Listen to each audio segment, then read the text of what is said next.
तो हेलो दोस्तों, कैसे हैं आप लोग? मैं आशा करता हूँ आप लोग ठीक होंगे। तो चलिए बिना किसी देरी के आज हम लोग अपना पहला कहानी स्टार्ट करते हैं जो कि मित्रभेद से है। और ये कहानी है जिसका नाम है वन में शेर और बेल की प्रगाढ़ मित्रता को लालची गीदड़ द्वारा विनष्ट किया जाना। तो आइए इस कहानी में क्या है जानते हैं हम लोग, और किस प्रकार पंडित विष्णु शर्मा ने हमें सिखाया है, क्या सिखाया है ये भी जानते हैं। तो कहानी का स्टार्ट करते हैं। तो कहानी कुछ इस प्रकार है। किसी वन में एक सिंह और एक बैल साथ-साथ रहा करते थे और उनमें बड़ी गहरी मित्रता थी। लेकिन एक धूर्त और चुगलखोर गीदड़ ने उन दोनों की मित्रता को दुश्मनी में बदल डाला। इससे यह सिद्ध होता है कि व्यक्ति को धूर्त लोगों की बातों में आकर अपने मित्रों पर अविश्वास नहीं करना चाहिए, क्योंकि इसका परिणाम निस्संदेह बड़ा भयंकर होता है। इस तथ्य के समर्थन में आचार्य विष्णु शर्मा ने राजकुमारों को यह कथा सुनाई। महिलारोप्य नामक नगर में वर्धमान नाम का एक बनिया रहा करता था, जो धन कमाने में बड़ा निपुण था। उसने धर्मयुक्त रीति से व्यापार में पर्याप्त धन प्राप्त किया था, किंतु उतने से उसे संतोष नहीं होता था। एक रात सोते समय उसे विचार आया कि व्यापारी को कभी संतुष्ट होना ही नहीं चाहिए। उसे तो सदैव महत्वाकांक्षी और असंतुष्ट होना ही रहना चाहिए। इस संसार में ऐसी कोई वस्तु नहीं जिसे धन से प्राप्त ना किया जा सके। धन ही संसार में सर्वोत्तम साधन माना जाता है। अतः बुद्धिमान व्यक्ति को अधिकाधिक धन प्राप्त करना चाहिए। सभी लोग धनवान व्यक्ति के साथ मित्रता करना चाहते हैं, लेकिन धनहीन व्यक्ति से इस प्रकार दूर भागते हैं मानो उसे कोई छूत की बीमारी हो। धनी व्यक्ति को ही बुद्धिमान समझा जाता है, जबकि धनहीन व्यक्ति विद्वान होने पर भी हर जगह उपेक्षित किया जाता है। इससे सिद्ध होता है कि संसार में धन की महत्ता अपरंपार है। धन की महत्ता पर मुग्ध होकर वर्धमान अपने मन में कहने लगा कि धन के बिना ना कोई विद्या प्राप्त की जा सकती है, ना कोई कला सीखी जा सकती है, और ना ही किसी प्रकार की साधना की जा सकती है। भले ही सेवा आदि करके कुछ सीख भी ले तो भी व्यक्ति अधूरा ही कहलाता है। इसलिए धनी लोगों को गुणगान करने वाले उन्हें धर्म और संस्कृति का रक्षक बताकर उनकी प्रशंसा करते थकते नहीं। प्रायः यह भी देखने को मिलता है कि धनिकों में से पराये लोग भी संबंध जोड़ने के लिए प्रयत्न करते रहते हैं और स्वजन हो जाते हैं, लेकिन गरीबों के सगे-संबंधी भी उन्हें अपनाने में संकोच करते हैं। जिस प्रकार पर्वत से निकलने वाली नदी लोगों का कल्याण करने के साथ-साथ उनके धन में वृद्धि करती है, उसी प्रकार धन से ही संसार के सभी कार्य संपन्न होते हैं। धन की महिमा का वर्णन नहीं किया जा सकता। धन आ जाने पर धनहीन व्यक्ति भी कुलीन बन जाता है, उसको पूजा जाता है, वंदनीय हो जाता है। इस प्रकार धन के महत्व को नकारने की मूर्खता कोई नहीं कर सकता। सत्य तो यह है कि जिस प्रकार भोजन से शरीर के सभी अंगों का कार्य करने की क्षमता प्राप्त होती है, उसी प्रकार धन से संसार के सभी कार्यों को संपन्न करने का भी संभव हो जाता है। अतः धन सबका साधन कहा जाता है। धन प्राप्त करने के लिए व्यक्ति वह कार्य भी करने को तैयार हो जाता है जिनमें प्राणों की आशंका होती है। यहाँ तक कि पुत्र भी अपने धनहीन पिता को छोड़ने में देर नहीं लगाता, उसे छोड़कर दूर चला जाता है।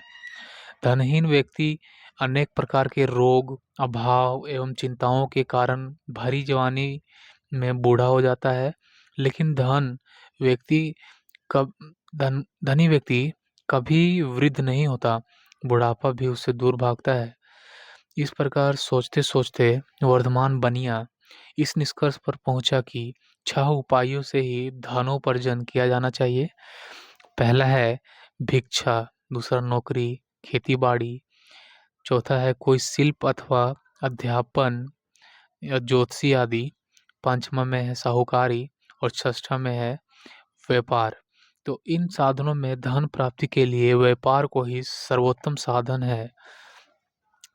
भिक्षावृत्ति को अपनाने वालों का इससे पेट भरना भी संभव नहीं होता। राजा योग्य वृत्ति नहीं देता। नौकरी अर्थात दूसरों के आदेश का पालन करना और उनके अधीन रहना है। भले ही इसमें एक निश्चित समय पर बंधा हुआ वेतन मिल जाता है, लेकिन अधिक कमाने के लिए कोई अवसर सुलभ नहीं होता। खेती-बाड़ी में अत्यधिक परिश्रम भी करना होता है तथा वर्षा के रूप में प्रकृति पर निर्भर होना पड़ता है। शिल्प, अध्यापन अथवा ज्योतिषी आदि किसी कार्य में सफलता प्राप्त करके धन प्राप्त करने के लिए गुरु को प्रसन्न करना होता है। साहूकारी में कई बार ब्याज के साथ मूलधन भी गंवाना पड़ जाता है। मैं तो इनमें से व्यापार को ही सर्वोत्तम साधन मानता हूँ। व्यापार में असीम लाभ की आशा रहती है। इसमें ना किसी की नौकरी करनी होती है और ना अधिक परिश्रम की आवश्यकता होती है। यदि अधिक श्रम और धन का निवेश किया जाए तो लाभ भी लाभ अधिक होता है। इस प्रकार व्यापार का धन प्राप्ति का सर्वोत्तम साधन है। उनमें सबसे अच्छा यही है कि परदेश से उत्तम वस्तुओं का संग्रह करके स्वदेश में उन्हें बेचा जाए। वर्धमान ने निश्चय किया कि 7 प्रकार के पदार्थों का व्यापार किया जा सकता है। पहला है सौंदर्य प्रसाधन सामग्री, चेहरे पर लगाए जाने वाले सफेद चूर्ण और इत्र आदि का क्रय विक्रय करना। दूसरा है आभूषण आदि गिरवी रखकर ब्याज पर ऋण देना। यह एक प्रकार की साहूकारी की है, परंतु इसमें धन डूबने की कोई आशंका नहीं रहती। तीसरा है पालतू पशुओं का क्रय विक्रय करना। चौथा है ग्राहकों का विश्वास जीतकर उन्हें घटिया माल देना। पांचवा है कम दाम में खरीद कर वस्तुओं को ऊंचे दाम पर बेचना। और छठा है नाप तोल में हेरा फेरी करना। और सातवां आखिरी वाला है सीधे उत्पादकों से सस्ते दाम पर खरीदो पदार्थों को और अधिक दाम पर बेचो।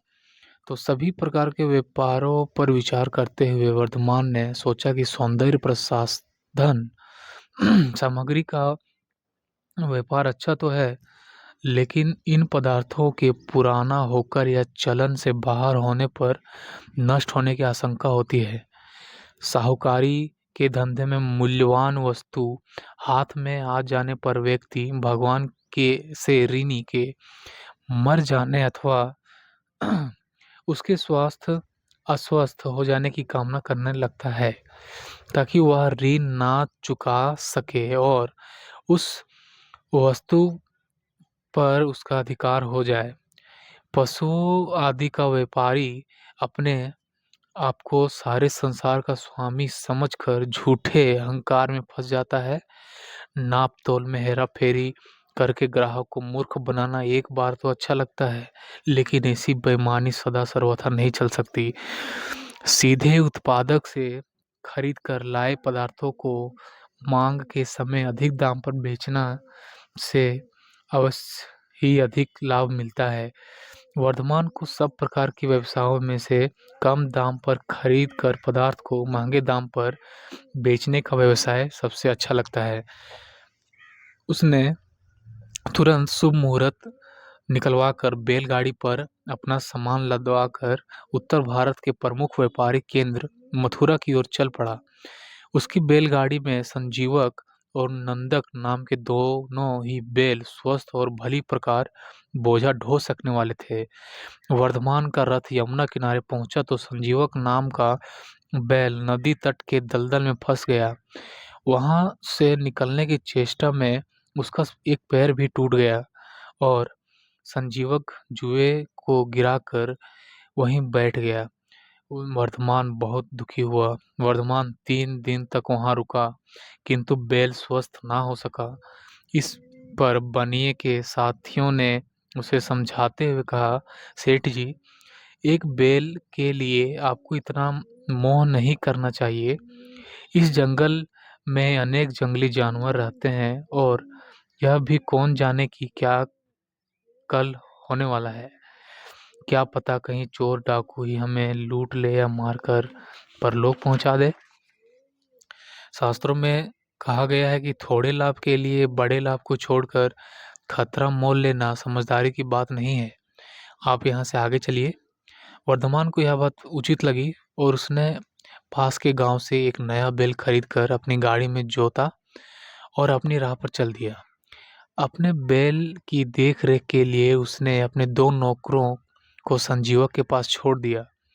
नौकर ने एक दिन संजीवक की देखभाल की, किंतु रक्षकों ने जब ये देखा कि जंगल अनेक शेर, बाघ, चीतों से भरा पड़ा है, तो वे भी 1-2 दिन संजीवक को छोड़कर वहां से प्राण बचाकर भागे और दूसरे दिन सार्थवा से झूठ ही कहने लगे कि हे स्वाभिमान स्वामी, वह संजीवक मर गया। हमने आपका अत्यंत प्यारा जानकर दाह संस्कार कर दिया। यह सुनकर सार्थवा ने कृतज्ञता और प्रेम से द्रवीभूत होकर अंत्येष्टि आदि सभी कार्य संपन्न कर डाली। चूंकि संजीवक की आयु शेष थी, यमुना तट की स्वच्छ वायु से संजीवक के प्राण जाग उठे। वह बल लगाकर उठा तो हरी व कोमल घास खाकर वह स्वच्छ जल पीकर कुछ ही दिनों में स्वस्थ हो गया था तथा अपने सींगों से रेत के टीलों को उखाड़ने तथा गर्जन तर्जन करने लगा था। शास्त्रकारों ने उचित ही कहा है, जिसका कोई रक्षक नहीं होता उसकी रक्षा भगवान करते हैं, और जिसकी रक्षा लोग किया करते हैं, भाग्य को स्वीकार ना होने पर भी वह बच नहीं पाता। भाग्य अच्छा हो तो जंगल में छोड़ा प्राणी भी जीवित बच जाता है। संजीवक का भाग्य अच्छा था, इसलिए वह मौत के मुंह में जाकर भी लौट आया। कुछ दिन के बाद एक दिन अपने परिवार के साथ वन में घूमता फिरता पिंगलक नाम का एक सिंह वहीं आ पहुंचा, जहां संजीवक बैल गर्जन करता फिरता था। सिंह ने आज तक जंगल में संजीवक बैल के समान विशालकाय पशु नहीं देखा था। संजीवक को देखकर पिंगलक की प्यास जाती रही और वह भयभीत होकर उस वट वृक्ष के नीचे जा बैठा, जिसके चारों ओर मृग बैठे थे। पिंगलक ने अपने मंत्री श्रृंगाल के 2 पुत्रों कर्कट और दमनक को उनके पिता के ना रहने पर मंत्री पद नहीं दिया था। वे दोनों उससे रुष्ट थे, किंतु फिर भी पिंगलक के आगे पीछे चलते रहते थे। दोनों ने बिना प्यास बुझाए सिंह को लौटते देखा तो दमनक ने कर्कट से कहा, अरे हमारा स्वामी जल पीने के लिए यहाँ आया था, किंतु जल पिए बिना ही उस वट वृक्ष के नीचे उदास क्यों बैठा है। दमनक की बात सुनकर कर्कट बोला, मित्र, हमें इन व्यर्थ की बातों से क्या लाभ। नीतिकारों का कथन है कि दूसरों के काम में व्यर्थ हस्तक्षेप करने वाला व्यक्ति 2 लकड़ियों के बीच में फंसी गई कील को उखाड़ने के चक्कर में अपने प्राण गंवाकर बंदर के समान अपने ही विनाश को बुलावा देता है। दमनक के द्वारा विवरण सुनाने के कहने पर कर्कट कहने लगा, तो दोस्तों, ये कहानी आपको कैसा लगा? मैं आशा करता हूँ आपको अच्छी लगी होगी और आप लोग कुछ इससे सीखे होंगे। तो आज के लिए बस इतना ही। अगर आपको इस कहानी के अगले हिस्से के बारे में जानना है, सुनना है, तो कमेंट करें, सब्सक्राइब करें, लाइक करें। उसके बाद कमेंट में लिखें कि हाँ भाई सुनाना है, आप सुनाइए, तो मैं ज़रूर लेके आऊँगा। तो आज के लिए बस इतना ही। तो मिलते हैं अगली वीडियो में एक नए कहानी और एक नए नीति उपदेश के साथ। तब तक के लिए बाय। जय हिंद, जय भारत। आप लोग खुश रहें, हंसते रहें, मस्त रहें। धन्यवाद।